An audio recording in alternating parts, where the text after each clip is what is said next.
Good evening, everyone.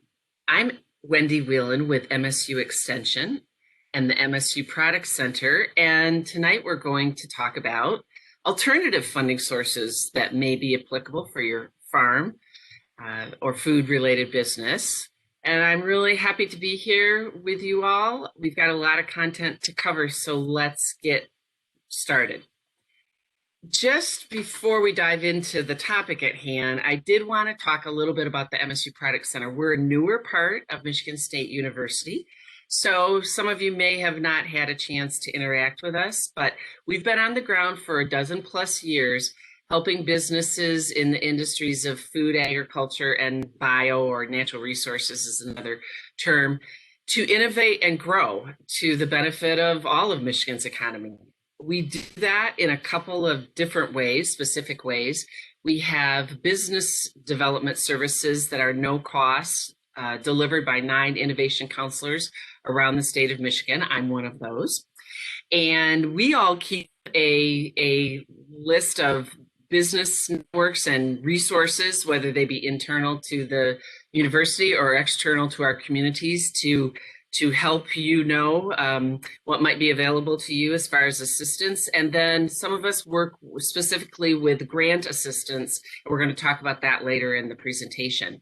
We also have great people on campus, of course, and that usually falls in the line of our ag economists is one of our areas that do market research, strategic planning, some of the economic impact studies you've seen for your commodity groups or market reports for your commodity groups have been done many times by our ag economists staff on campus. We also have a specialized services food product development division on campus, and they help with very specific technical expertise for people that are wanting to develop a food business in Michigan. Many of them are value-added agricultural operations. That we're able to do that just in the past couple of years with access for some of our clients to a brand new food processing innovation center. It's located just off campus in Okemos, but it is a place where second stage food companies in Michigan can come and play around, so to speak, to help develop a product that they may be wanting to bring to the marketplace. And then last but not least is our flagship event that happens every year, this year happening virtually, of course, at the end of April and the beginning of May, a virtual conference called Making It in Michigan, where you can find out what the trends are in food, value-added food products, and we'll have some agricultural topics as well. So if you have any interest in knowing more about the Product Center, I'd encourage you to link to us at MSU Product Center. We're easily searchable, and we'll be sharing many of these links that you'll be seeing in the presentation out with you in a separate attachment. So I'm here to talk about alternative ag funding sources, but I would be remiss if I didn't mention the traditional ones briefly that many of you are already familiar with. There are the federal programs, whether they be USDA's Farm Service Agencies loans, the NRCS programs that if you are doing a conservation practice, you may be eligible for. And then we have across the country a great system of farm credit lenders. And if you're in our neck of the woods in Michigan and the Great Lakes State, you're dealing primarily with Greenstone Farm Credit Services. So they are all out there. You may know of them. Some of the people that I work with that are new to farming, beginning farmers, they don't know about ag lending sources that are a more traditional source. So I wanted to mention them, as well as your conventional bank, the credit union that you work with, the bank that you work with may have access to different loan funds through the Small Business Administration's SBA loans. And interestingly enough, some places that you might not think to look for conventional kind of lending come in the line of some of the national large banks across America, Bank America being one of them that has an ag equipment loan. So those are ones we're not going to really spend any time on, but I wanted to briefly introduce people to them if you weren't aware of them. the rest of the presentation from here on out really relies heavily on this fantastic guide that I encourage you to take a look at. It was put together by the MSU Center for Regional Food Systems, and it's been updated. This is its 5th edition. So this guide is really current with what is out there, much of which is in the what I would call alternative lending specter. Another great resource, and it's available from a great website for beginning farmers called beginningfarmers.org, is this guide, Funding Sources for Farmers, Loans, and Grants. And although it says beginning farmers, believe me, these really this guide covers a lot of funding sources that we're going to briefly go over in tonight's presentation. So between the Center for Regional Food Systems guide and this guide, I think you're going to find a lot of options to at least consider for your business. So let's dive in. And I should add a caveat here. None of these are going to be the right fit for your particular farm, value-added farm business. In many cases, a lot of these programs are like the grant programs that we'll talk about at the end of the presentation. You need to be the round peg to fit into the round hole. But if your business plan, if your business operation does fit the criteria, then this may be just something that you've never considered going to as far as a funding source. We're going to start out with crowdfunding. Crowdfunding is something that probably most people are aware of, and it's where you're going to the funder is going to take an equity stake in your actual business proposition, your project. And so again, these are some names that may or may not be familiar to you, barn raiser being one of the ones that probably is most familiar to agricultural folks. But if you are interested in, is crowdfunding even something I want to think about? I would really encourage you to go to this link from Upstart Farmers University and look at their beginner's guide to crowdfunding a farm. I think it's worth checking out, and you can decide whether crowdfunding may be applicable to where you're going with your search for funding. The next is peer-to-peer lending. And so it's like crowdfunding, but it's different. Instead of the lender taking a equity stake in your project, it's actually an outright loan. We're borrowing from each other. It's peer-to-peer, and Kiva and Prosper are some of the ones that you probably are familiar with by just hearing about other peer-to-peer lending that businesses have accessed. Then there are geographic specific funders, and these are sprinkled all around the state.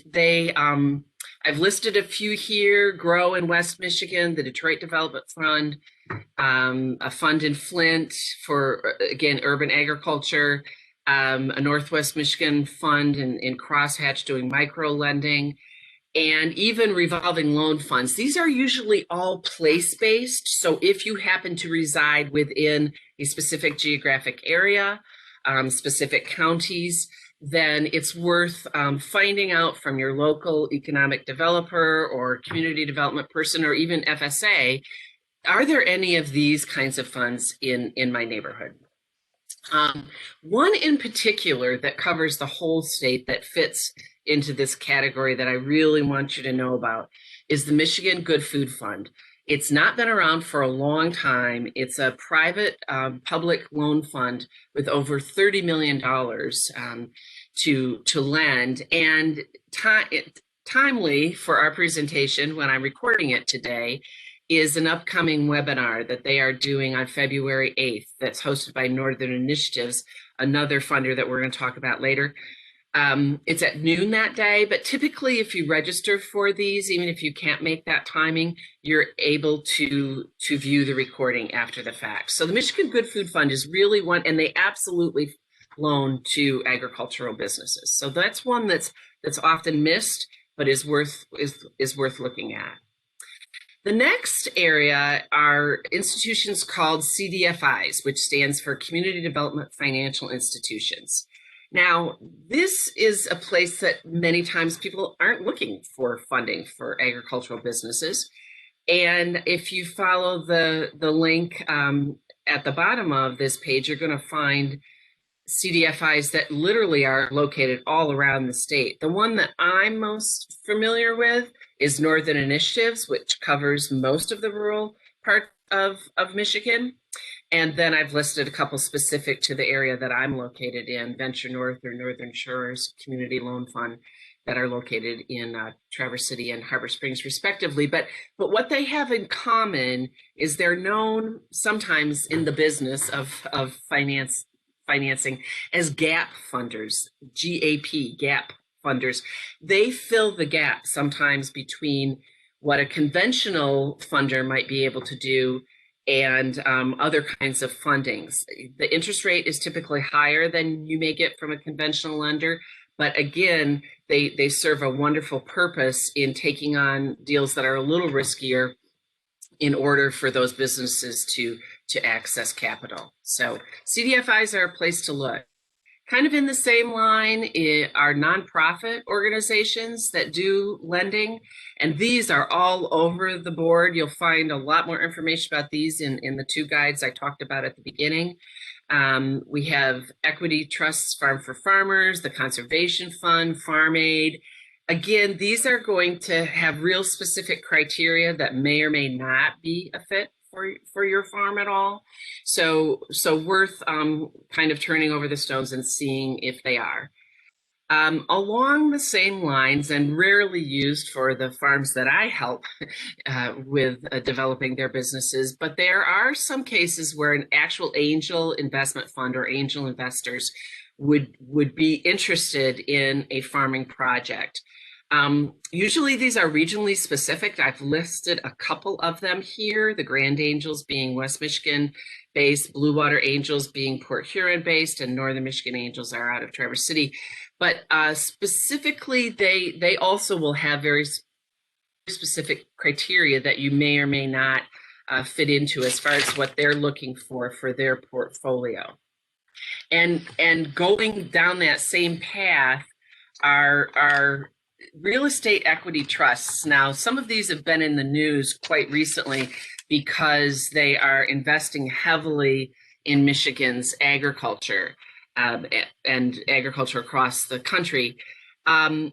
While these are typically places where people look to find investment for their portfolio, the other side of that is that some of these are actually turning around and investing with small projects on actual farms. And so this is something that is rarely thought about, but there might be some cases where your farm would be attractive to these professional farm real estate equity type organizations. Again, not going to be applicable to many of us. And then just a smattering of others. You'll find lots more in the guides that I shared with you at the beginning. The Ag America Lending does real estate and farm loan type lending. And Whole Foods Markets, if you happen to be a smaller scale local producer, they have their own loan fund with criteria that you need to meet to be funded by their organization. So that's a lot. And I realize I went through it pretty quickly. We're going to have an opportunity to do some Q&A in a month or so to talk more in depth about some of these. I wanted to mention a couple things that I know farmers don't automatically think about when it comes to finding funding, or in the case of not outright funding, but places where you can free up some working capital, get some operating capital into your business. And those are, they come in the line of land conservation programs. Land conservancies spread throughout the state. I know every place in the state doesn't have necessarily a land conservancy, but over the past, oh goodness, 20, 30 years have been purchasing development rights from farmers. They do this with their own funds. They match with federal funds. Unfortunately, the state program is not funded at the current time, but that has been in the past a source of funds as well. And this is of course something that has to be done over time with a lot of thought given on the part of the farm owner, because it does put an easement on your land into perpetuity. So it's something that may be a right fit for some of you, may not even be on the radar screen for others, and that's okay. But it is a place that sometimes gets missed when we're thinking about how do we get money into running our farm businesses.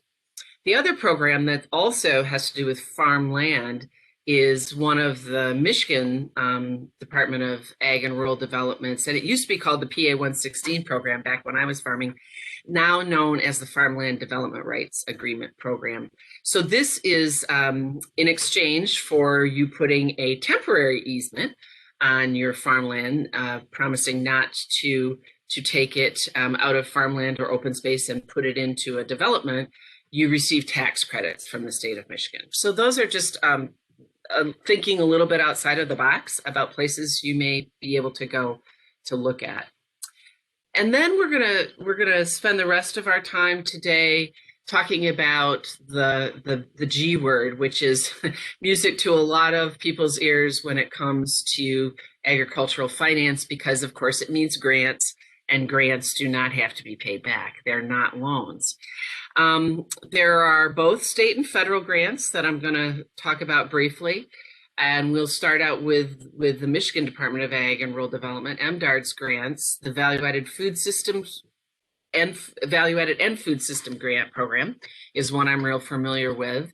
The Rural Development Fund grant also can fund agricultural entities that meet its criteria, and then MDARD's Food and Agricultural Investment Fund is another place that the farmers I've worked with have gone to for funding.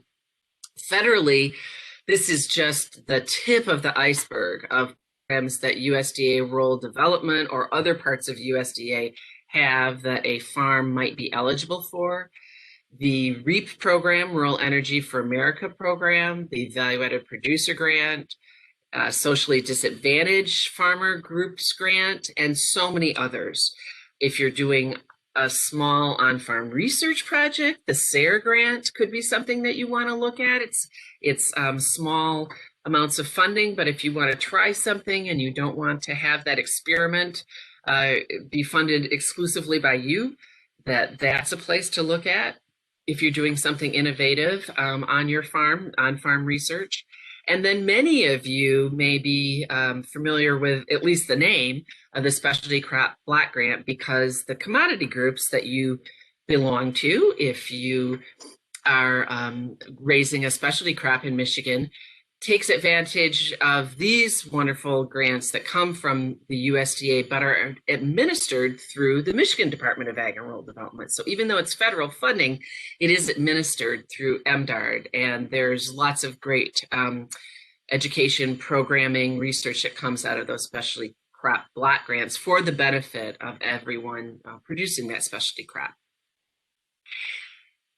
Very timely to our talk tonight are a couple of these grant programs that I want to make you aware of. The Value-Added and Food Systems Grant, which is Michigan Department of Ag and Rural Development's flagship grant for value-added farming, is now open and accepting applications until March 18th. Again, on February 4th, depending on when you're viewing this, sooner or later, there is or was a webinar to give you more information about it.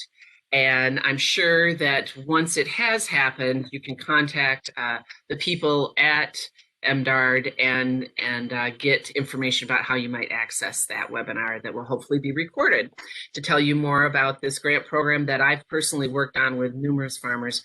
And it's wonderful when it's a fit for your farm and you're able to access those grant funds. The next one is the USDA Value-Added Producer Grant, and it is open right now. If you're going to submit a paper application, those are due on March 23rd of this year, which is coming right up. If you are thinking at all about whether this is a fit, if I produce a value-added product, this is not for commodity agriculture, you can go to the link that will be shared with you and dive in and see if you fit the eligibility criteria. This is a pretty big grant program. It would definitely take a lot of work depending on when you're viewing this webinar, and it may or may not be a fit this year for you for a variety of reasons, but it's something that USDA has been rolling out pretty consistently for all the years that I've been helping farmers access financing. So it's one to look at in the future if it doesn't work for you this year. Last but not least, the Product Center does assist people getting some of these grants, and we through a variety of supportive services and activities. First of all, an innovation counselor like myself can sit down with you virtually and really look at the grant program. Is this the right fit for you? Do you qualify? Are there other state and local grant programs that may be a better fit for you at a better time in your business operations and business plan? We also have a great network of experts in our backyards or people that we know that work on a statewide basis that can really do the consulting to help you write the business plans that are often required for some of these grants. And those come in the form of our Small Business Development Center partners, or if you have a SCORE chapter in your communities that can really roll up their sleeves and actually help you in the writing of those business and marketing plans. I've reviewed as an innovation counselor lots of applications and looked at the different drafts that clients might send me as they go through the process of getting these grant applications prepared and ready to send off. And then last but not least, the ag innovation counselors and other staff at the Product Center have access to some really powerful market research on food and consumer products called Mintel. And those research charts and graphs and trends can really help kind of be the icing on your cake of that application package that you send in to really quantify and qualify the market that you are growing your business into. So those can really be helpful for growers that can access them through a Product Center counselor. That's all that I have in a very, very quick smattering of what's out there. I just encourage you to don't leave any stone unturned. You never know if you don't ask. And if your expansion or farming, startup farming plans are not a fit for one of these programs, they may very well be a fit for another. So I thank you very much for your time, and I look forward to answering some questions when we have them. Thanks.